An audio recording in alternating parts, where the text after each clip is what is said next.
प्यारे बच्चों, मैं एमपी सर आप सभी का एसवी कोचिंग क्लासेस में हार्दिक स्वागत एवं अभिनंदन करता हूं।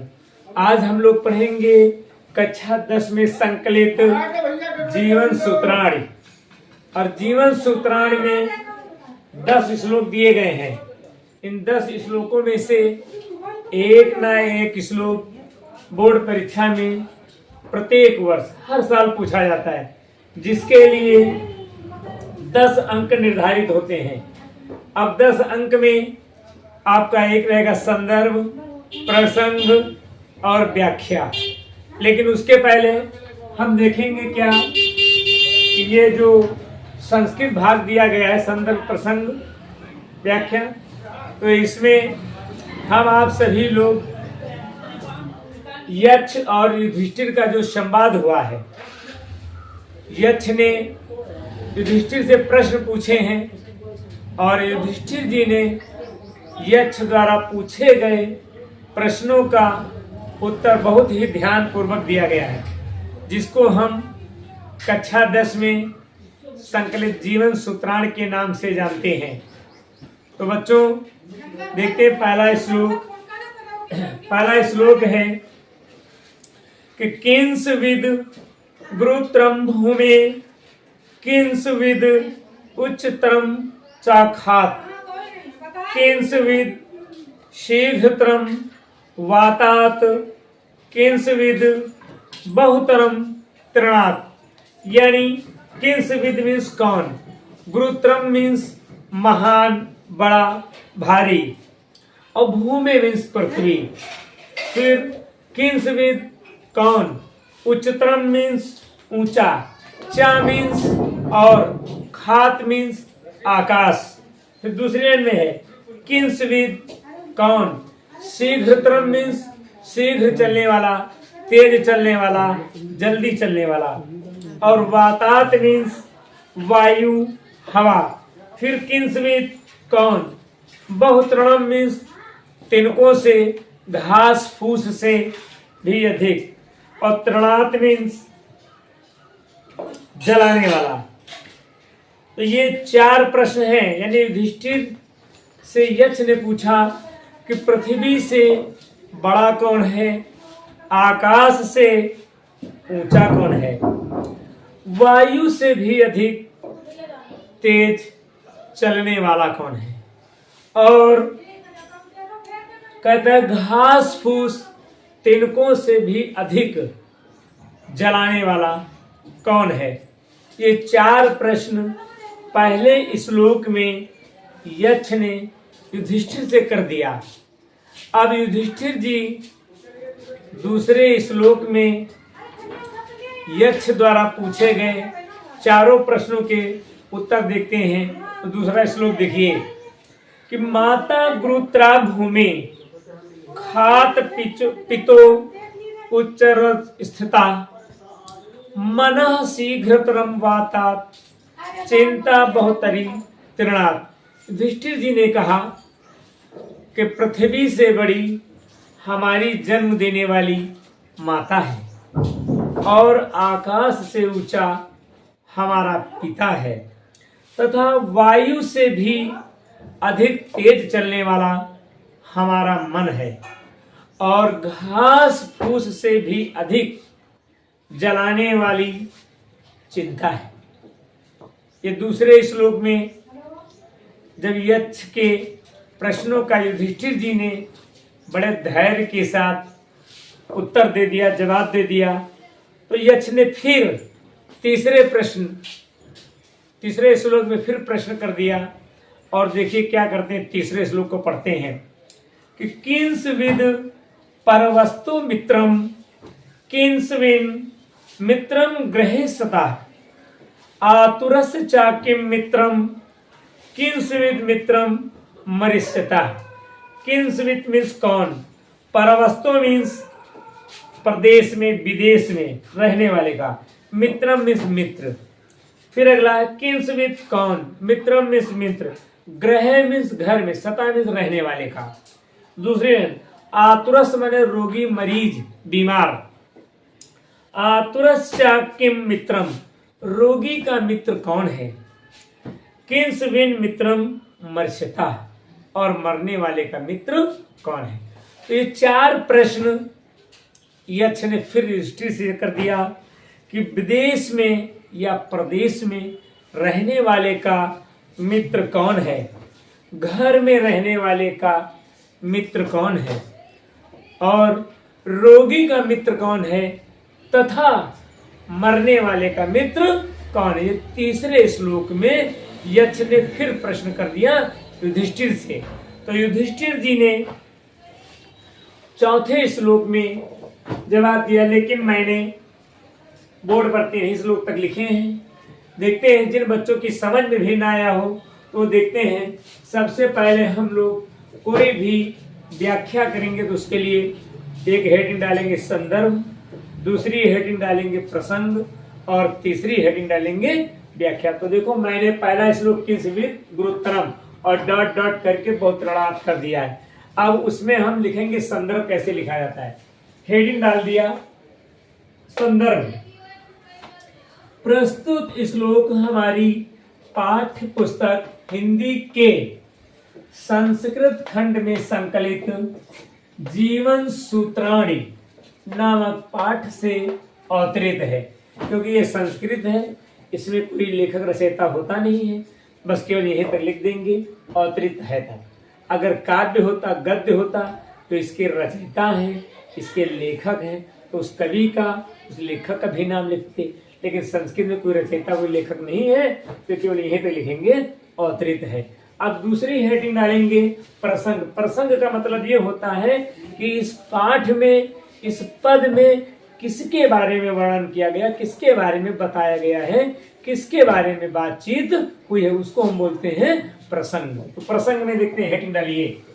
तो प्रस्तुत श्लोक, जो श्लोक पहला दिया गया, एवं पाठ में, यानी एक श्लोक में और पूरे पाठ में यक्ष और युधिष्ठिर, देखिए पाई छोड़ गए,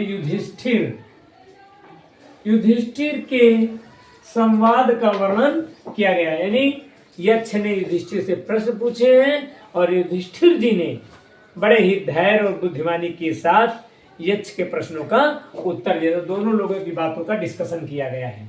ये हो गया आपका प्रसंग। अब पहले ही श्लोक की तीसरी हेडिंग पड़ेगी व्याख्या। अब व्याख्या में जो बात हुई उस बात को अपने ढंग से समझाना क्या कहलाता है? व्याख्या कहलाता है। देखते क्या, यक्ष ने युधिष्ठिर से, फिर यहां पर 10 पाई रह गई, यक्ष ने युधिष्ठिर से पूछा कि पृथ्वी से बड़ा कौन है, क्वेश्चन मार्क लगा हुआ है, और आकाश से ऊंचा कौन है, फिर क्वेश्चन मार्क लगा हुआ है। वायु यानी हवा से भी अधिक तेज चलने वाला कौन है, 3 प्रश्न हो गए। तथा खर मीन्स घास फूस से भी अधिक जलाने वाला कौन है। ये 4 प्रश्न पहले श्लोक में यक्ष ने युधिष्ठिर जी से कर दिया। अब दूसरे श्लोक में यक्ष जी ने जो प्रश्न किए हैं उन प्रश्नों का उत्तर युधिष्ठिर जी बड़ी बुद्धिमानी से धैर्य के साथ दे रहे हैं। देखो मैंने दूसरे में क्या है कि माता गुरुत्रा भूमि और डॉट डॉट बहुत तरी तृणात्, ये दूसरे श्लोक की है। अब उसकी सीधे सीधे व्याख्या भैया, एक बार एक पाठ में संदर्भ लिखा जाता है और एक बार प्रसंग लिखा, लेकिन व्याख्या सबकी अलग अलग होती है। तो देखते हैं दूसरे की कि युधिष्ठिर ने यक्ष को जवाब दिया, यानी उनके प्रश्नों का उत्तर दिया, जवाब दिया कि पृथ्वी से बड़ी हमारी जन्म देने वाली माता है। जो हमारी माता हमको जन्म देती है वो पृथ्वी से बड़ी, आकार में नहीं, महानता में, श्रेष्ठता में हमारी माँ जो है वो पृथ्वी से बड़ी है। और आकाश से ऊंचा हमारा पिता है, ऊंचाई में नहीं, महानता की बात हो रही। हमारा पिता जो है वो महानता में आकाश से भी ऊंचा है, आकाश से भी महान है। वायु ब्रैकेट में मैंने लिख दिया हवा से भी अधिक तेज चलने वाला मन है। हवा से भी अधिक तेज हमारा मन चलता है। आप यहाँ पर बैठे अपने यहाँ पर, और आपकी नानी कोई रिश्तेदार आपके यहाँ से सैकड़ों किलोमीटर दूर हो, हजारों किलोमीटर दूर हो, केवल आप सोच लीजिए कि कल या 2 महीने पहले हम इतने समय अपनी नानी के यहाँ थे, अपने मामा के यहाँ थे, अपने रिश्तेदारों के लिए थे, तो अभी वो फिगर, वो चित्र आपके माइंड में आ जाएगा। तो हवा से भी अधिक तेज हमारा मन चलता है। ठीक, उसके बाद तथा घर मीन्स घास फूस, हमने ब्रैकेट में लिख दिया, घास फूस से भी अधिक जलाने वाली चिंता है। भाई घास फूस तो जल करके तुरंत खाक कर देता, लेकिन चिंता जो है वो घास फूस से अधिक धीरे धीरे धीरे धीरे शरीर को खत्म कर देती। तो वो चिंता जो है घास फूस से भी अधिक घातक है, अधिक हानिकारक है, ये कहने का तात्पर्य। तो ये 2 श्लोक हो गए। तीसरे श्लोक में यक्ष ने फिर प्रश्न कर दिया युधिष्ठिर जी से, और क्या देखिए है कि किंस विद परवस्तो ... मित्रम मरिष्यता, ये तीसरे श्लोक का है। तो यक्ष ने प्रश्न कर दिया, व्याख्या में डाला, यक्ष ने युधिष्ठिर से पूछा कि विदेश में रहने वाले का मित्र कौन है। मैंने पढ़ा दिया श्लोक, विदेश में रहने वाले का मित्र कौन है, तथा घर में रहने वाले का मित्र कौन है, और रोगी का मित्र कौन है। रोगी जो है, बीमार है, उसका मित्र कौन है। 3 प्रश्न में। चौथा प्रश्न, तथा मरने वाले का मित्र कौन है। ये तीसरे श्लोक में यक्ष ने युधिष्ठिर से 4 प्रश्न कर दिए। अब इन चारों प्रश्नों का उत्तर युधिष्ठिर जी चौथे श्लोक में देंगे। तब तक आप लोग 1, 2 और 3 श्लोकों की संदर्भ, प्रसंग और व्याख्या सहित स्क्रीनशॉट ले लीजिए। फिर हम आपको इसके आगे के श्लोकों की व्याख्या करते हैं, आप लोग स्क्रीनशॉट ले लीजिए। तो प्यारे बच्चों, आपने श्लोक संख्या 1, 2, 3 का स्क्रीनशॉट ले लिया। अब हम पढ़ेंगे 4, 5, 6, 7 इनकी व्याख्याएं पढ़ेंगे, लेकिन उसके पहले श्लोकों को पढ़ते हैं, देखते हैं क्या है। 4 नंबर में कि kins with परवस्तो Mitram kins with ग्रहे सता आतुरस चा किम मित्रम किंस विद मित्रम मरिष्यता। जब यक्ष ने युधिष्ठिर जी से प्रश्न कर दिया कि विदेश में रहने वाले का मित्र कौन है, तथा घर में रहने वाले का मित्र कौन है, और रोगी का मित्र कौन है, तथा मरने वाले का मित्र कौन है। जब तीसरे श्लोक में यक्ष ने ये 4 प्रश्न कर दिए, तो चौथा श्लोक मैंने लिखा है सारथा परवस्तो ... करके मित्रम मरिष्यता लिखा है। तो चौथे श्लोक से हमारा यहाँ स्टार्ट हो रहा, देखते हैं क्या है। चौथा श्लोक पढ़ रहे हैं कि सारथा परवस्तो मित्रम भार्या मित्रम गृहे सता आतुरस भीषक मित्रम दानम मित्रम मरिष्यता। सारथा मीन्स साथी, कारवा, ज्ञान या फिर ज्ञान रूपी धन, मैंने लिख दिया है। उसके बाद में भार्या मित्रम ग्रह, भार्या मीन्स पत्नी, मित्रम मीन्स मित्र, ग्रह माने घर में रहने, तो घर में रहने वाले का मित्र उसकी पत्नी होती है। आतुरस भीषक मित्रम, रोगी का मित्र, भीषक मीन्स होता है वैद्य, मैंने लिख दिया है वैद्य, अंग्रेजी में आजकल डॉक्टर बोलते हैं। तो रोगी का मित्र वैद्य होता है। उसके बाद में दानव मित्रम मरिष्यता, मरने वाले का मित्र दान है। तो जब 4 प्रश्न युधिष्ठिर से यक्ष ने कर दिया, तो यक्ष ने कहा, देखते हैं क्या है। युधिष्ठिर जी उत्तर दे रहे हैं यक्ष के प्रश्नों का। सारथा परवस्तो चौथा श्लोक। युधिष्ठिर ने यक्ष को उत्तर दिया, यक्ष के प्रश्नों का जवाब दिया कि विदेश में रहने वाले का मित्र धन या ज्ञान है। अगर आपके पास ज्ञान रूपी धन है तो आप विदेश में चाहे जहां चले जाएं, आपको नौकरी मिल जाएगी, आपको काम मिल जाएगा। तो यहाँ पर कैसा धन होना चाहिए? ज्ञान रूपी धन, नॉलेज होना चाहिए आपको, कोई हुनर मालूम हो आपको। तथा घर में रहने वाले का मित्र पत्नी है और रोगी का मित्र वैद्य है और मरने वाले का मित्र दान है। तो जब ये 4 प्रश्नों का उत्तर युधिष्ठिर जी ने दे दिया तो 5वें में यक्ष ने युधिष्ठिर जी से फिर प्रश्न कर दिया।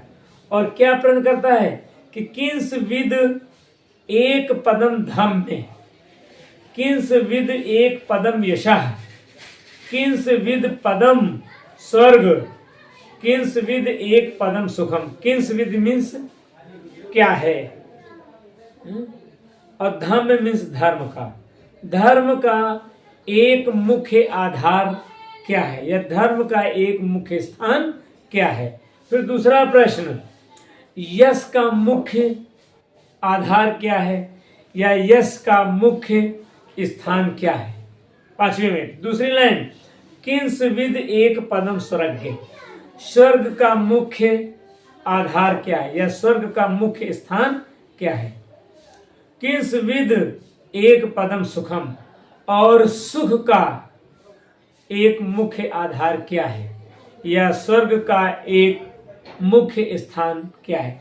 4 प्रश्न 5वें श्लोक में यक्ष ने युधिष्ठिर से कर दिया। तो देखते हैं कैसे किया है। 5वें में किंस विद डॉट डॉट सुखम। देखो बेटा, यक्ष ने युधिष्ठिर से पूछा कि धर्म का मुख्य आधार क्या है तथा यश का मुख्य आधार क्या है और स्वर्ग का मुख्य आधार क्या है तथा सुख का मुख्य आधार क्या है। 5वें श्लोक में यक्ष ने युधिष्ठिर जी से प्रश्न कर दिया। अब 6ठे श्लोक में यक्ष जी जो प्रश्न किए हैं उन प्रश्नों का उत्तर युधिष्ठिर जी देंगे। तो देखते हैं 6ठे श्लोक में क्या है कि दाक्षेकम पदम धम्मे, दान एक पदम यशः, सत्य एक पदम स्वर्गे, शीलम एक पदम सुखम। अब देखिए दाक्षिण्यम एक पदम लिखा। दाक्षिण्यम मीन्स होता है चतुरता, चतुराई।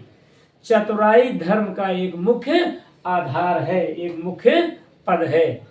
और दान एक पदम यशः, और दान जो है वो यश का मुख्य आधार है। सत्यम एक पदम स्वर्ग, सत्य स्वर्ग का मुख्य आधार है। शीलम एक पदम सुखम, शीलम मीन्स होता है दया। दया जो है एक मुख्य आधार सुख का है। तो ये 4 प्रश्न के उत्तर दे रहे हैं युधिष्ठिर जी। लेकिन देखिए कैसे 6ठे में उत्तर दे रहे हैं। युधिष्ठिर ने यक्ष को उत्तर दिया, यक्ष को जवाब दिया क्या कि धर्म का मुख्य आधार चतुराई है, चतुराई से आप रहना चाहिए, और यश का मुख्य आधार दान है तथा स्वर्ग का मुख्य आधार सत्य है और सुख का मुख्य आधार शील यानी दया है। शील होना चाहिए, व्यक्ति में दया होनी चाहिए। जब इन 4 प्रश्नों का युधिष्ठिर जी ने बड़े धैर्य पूर्वक उत्तर दे दिया, जवाब दे दिया, तो यक्ष ने 7वें श्लोक में फिर प्रश्न कर दिया। और क्या कहता है कि धान्य नाम उत्तमम किंस विद, धना नाम स्यात् किम उत्तमम, लाभा नाम उत्तमम किम स्यात्, सुखा नाम स्यात् किम उत्तमम। अब यक्ष ने प्रश्न कर दिया युधिष्ठिर से कि अन्नों में सबसे उत्तम अन्न क्या है, और धना नाम लिखा है, धनों में सबसे उत्तम धन क्या। 2 प्रश्न हो गए। फिर दूसरी लाइन देखते 7वें में, लाभा नाम उत्तमम किम स्यात्, और लाभों में सबसे उत्तम लाभ क्या है, सबसे फायदा क्या है। सुखा नाम स्यात् किम उत्तमम, और सुखों में सबसे उत्तम सुख क्या है। ये 4 प्रश्न यक्ष जी ने युधिष्ठिर जी ने जिसे 7वें श्लोक में कर दिया। तो देखते हैं 7वें में, धान्य नाम उत्तमम डॉट डॉट किम उत्तमम लिखा है। यक्ष ने युधिष्ठिर से पूछा कि अन्नों में सबसे उत्तम अन्न क्या है तथा धनों में सबसे उत्तम धन क्या है और लाभों में सबसे उत्तम लाभ क्या है तथा सुखों में सबसे उत्तम सुख क्या है। तो बच्चों ये 4, 5, 6 और 7 श्लोकों की मैंने व्याख्या कर दी है। इन व्याख्याओं का आप लोग स्क्रीनशॉट लीजिए। उसके बाद में 8, 9 और 10 3 श्लोक रह रहे हैं, मैं उनको भी लिखकर आपको बता दूंगा, समझा दूंगा। तब तक इन श्लोकों का आप लोग स्क्रीनशॉट लीजिए।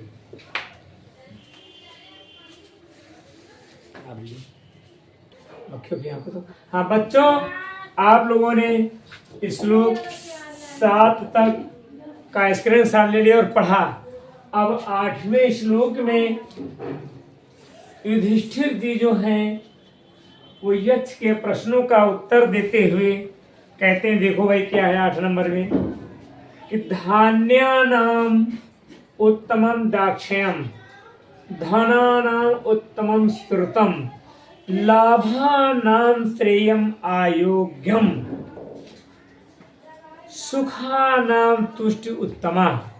युधिष्ठिर जी ने कहा कि अन्नों में सबसे उत्तम अन्न, धनों में सबसे उत्तम धन। ये बता रहे हैं, युधिष्ठिर जी कह रहे हैं, देखिए बच्चों मैंने आपको लिख दिया है कि युधिष्ठिर ने यक्ष को उत्तर दिया कि अन्नों में सबसे उत्तम अन्न चतुराई है, यानी वेद पुराणों का ज्ञान है, चतुराई है। तथा और धनों में सबसे उत्तम धन सुरति, सुरत मतलब शास्त्र पुराण वेद है। तो लाभों में सबसे उत्तम लाभ आरोग्य यानी निरोगता है, आपके पास कोई बीमारी ना हो। तथा सुखों में सबसे उत्तम सुख संतोष है। जब 8वें श्लोक में युधिष्ठिर जी ने यक्ष के प्रश्नों का जवाब दे दिया, उत्तर दे दिया, तो 9वें श्लोक में युधिष्ठिर से यक्ष ने फिर प्रश्न कर दिया। लेकिन उसके पहले 8वें के लिए कहना है कि सुखों में सबसे उत्तम सुख है सुंदर काया और सुखों में उत्तम सुख घर में हो चंचल माया और सुखों में तीसरा उत्तम सुख पत्नी हो सुलक्षण नारी और सुखों में चौथा सुख संतान हो आज्ञाकारी। बेटा 4 प्रकार के सुखों का वर्णन वेद पुराणों में किया गया है, जिनको मैंने श्लोक के माध्यम से पढ़ के आपको बता दिया। लेकिन ये तो हो गई अपने जीवन सूत्राण की। अब 9 नंबर में यक्ष ने देखा कि युधिष्ठिर हमारे सारे प्रश्नों का बड़े धैर्य से बुद्धिमानी पूर्वक उत्तर देते जा रहे हैं, तो 9वें श्लोक में फिर उसने प्रश्न कर दिया। क्या कर दिया कि किन्नु हित्वा प्रियो भवति किन्नु हित्वा न सोचति किन्नु हितर्थवान भवति किंतु हित्वा सुखी भवेत्। यक्ष ने प्रश्न कर दिया, किम मीन्स क्या, नो मीन्स नहीं, हितवा प्रियो भवति, कहने लगा मनुष्य क्या त्याग करके सबका प्रिय हो जाता है, क्या त्याग करके सोच नहीं करता है, किम नु हृत अर्थवान भवत, और क्या त्याग करके धनवान हो जाता है, किम नु हितवा सुखी भवेत्, और क्या त्याग करके सुखी हो जाता है। 9वें श्लोक में यक्ष ने जब 4 प्रश्न कर दिया, तो 10वें श्लोक में युधिष्ठिर जी यक्ष जी द्वारा किए हुए 4 प्रश्नों का बड़े धैर्य पूर्वक बुद्धिमानी के साथ उत्तर दे रहे हैं। लेकिन तब तक देखते हैं 9 की व्याख्या क्या है। मैंने डॉट डॉट कर दिया है, देखो व्याख्या में। यक्ष ने युधिष्ठिर से पूछा कि मनुष्य क्या त्याग कर सबका प्रिय हो जाता है, क्वेश्चन मार्क, और मनुष्य क्या त्याग कर सोच यानी चिंता नहीं करता है, क्वेश्चन मार्क, तथा मनुष्य क्या त्याग कर धनवान हो जाता है, फिर प्रश्न हो गया। और मनुष्य क्या त्याग कर सुखी हो जाता है। ये 9 नंबर में ऐसा कर दिया तो 10 नंबर में युधिष्ठिर जी यक्ष के प्रश्नों का उत्तर देते हैं। पहले श्लोक को पढ़ेंगे एक शब्द की मीनिंग, उसके बाद व्याख्या। मानम हित्वा प्रियो भवत क्रोधम हित्वा न सोचति कामम हृत अर्थवान भवत लोभम हित्वा सुखी भवेत। युधिष्ठिर जी ने कहा कि मानव मीन्स अभिमान को, घमंड को त्याग कर मनुष्य सबका प्रिय हो जाता है। क्रोधम हित्वा न सोचति, और क्रोध यानी गुस्से को त्याग कर मनुष्य सोच नहीं करता, पछतावा नहीं करता है, चिंता नहीं करता है।